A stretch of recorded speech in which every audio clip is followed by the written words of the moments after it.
بعد الظروف الصعبة اللي احنا بنمر بيها دي يا جماعة، والديون الخارجية والاقتصاد بتاعنا يعني اللي واقع وبعافيتين شوية، وظروف الناس القاتلة يعني في المعيشة وغلو الأسعار وغلى الدولار والكلام ده.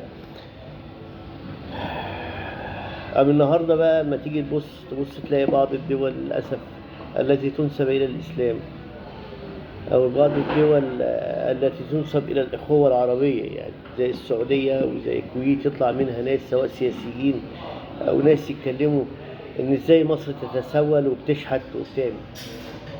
والله ده تطاول، والله تطاول على المصريين، والله تطاول على المصريين. طبعا في سعوديين كتير كويسين، وفي كويتيين كتير كويسين، وفي مسلمين كتير كويسين، بس لما يطلع حد المفروض يعني زي ما بيحصل في اي دوله، يعني يبقى حد بيساله من الدوله السعوديه ليه انت بتقول كده يعني، او يوقفوا برنامج يعني. احنا والله ما بنشحت، احنا الظروف السوداء هي اللي احنا فيها، بس هي دي وده شيء طبيعي. هو احنا يا جماعه لما ترجع لمصر مثلا، مش احنا كان في التكيه السعوديه، كانت التكيه المصريه كانت موجوده في السعوديه؟ مش مصر كانت بتبعت زمان مدرسين بالأقلمة والكراسات؟ يعني كانت ظروفكم صعبة، كانت ظروفكم صعبة، واحنا وقفنا جنبيكم، واحنا كنا السبب، احنا والمدرسين اللي كان بيجي لكم من دول عربية أخرى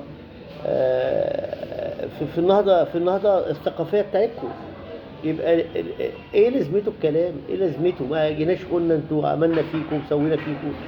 الكويت نسيت المصريين اللي دمهم فارت على الارض الكويتيه في تحرير الكويت، لما انتوا هربتوا وسبتوا البلد ورحتوا لكل دوله شويه وسبتوا بلدكم، ومحدش فيكم قاعد عشان يحارب فيها ولا يدافع عنها.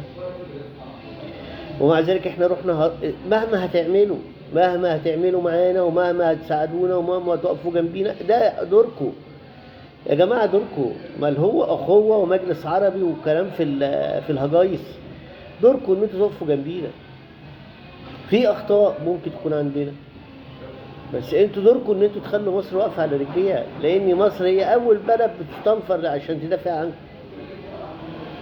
ولا هو حلو يعني للامريكان ياخدوا مليارات منكم والدول الاوروبيه عشان تقعد تحميكم، واحنا ولا حاجه بالنسبه لكم؟ هو حلو للغريب يا جماعه؟ لن ترضى عنك اليهود ولا النصارى حتى تتبع ملتهم. اوعى تفتكر انت مهما هتعمل ومهما تدي امريكا هتبقى راضيه عليك، ومهما تعمل 100 ماتش وتجيب ميسي وتجيب رونالدو ان الدول دي ترضى عليك، ومهما تعمل 100 كاس عالم ان الدول دي ترضى عليك. لما قطر اللي هم الليره التركيه وقعت، دعمتها بمليارات علشان خاطر الليره ما تقعش قدام الدولار. فين الكلام ده؟ وده دوركم، دوركم. ولو في اخطاء في الاداره المصريه اقعدوا معاه واتكلموا معاه، لكن الشعب هو اللي مستنفر عشانك. يعني الاداره المصريه مش هي اللي بتروح تحارب لك، احنا اللي بنروح عشان دماغنا تبقى تحت رجليكم عشان ننقذكم من اي مشكله. هم ده مش حقيقي؟ مش قطر راحت انقذت تركيا؟ فين الكلام ده؟ ولما نعرف ان سد النهضه اساسا في مستثمرين اماراتيين او سعوديين او قطريين او اي من الدول العربيه داخله في سد النهضه اللي هيضر مصر، داخلين بيعملوا استثمار فيه. لما تعرفوا ان اقتصاد العالم وامريكا واقف على الاقتصاد الخليجي. يا جماعه حرام عليكم المصريين زهقوا وشبعوا من كلامكم الوقح يعني. ده للناس اللي بتسيء لبلدنا وبتسيء للمصريين. يا اخي احنا ما بنسويش، يا اخي احنا بنشتغل وبنتعب ونكافح. ظروفنا صعبه، هنعمل ايه يعني؟ في ربنا فوق بقى يا بندعي، يعني هنعمل ايه يعني؟ انت تعال اعمل ثوره مكاننا يا اخي، زي ما رحنا حاربنا عشانك. لو انت بتفكر في حاجه زي كده او عايزنا ننقلب على الاداره المصريه، انتوا يا جماعه في ما فيش نخوه عربيه جواكم لما تطلع من بقك ان المصريين بيشحتوا؟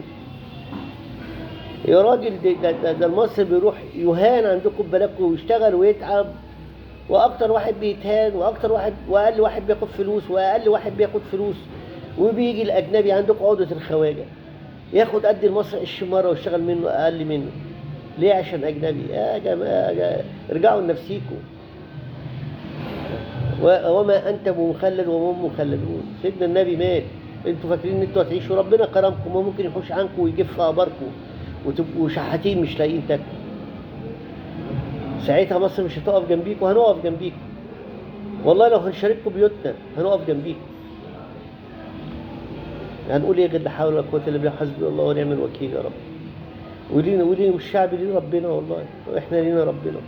حسبي الله ونعم الوكيل.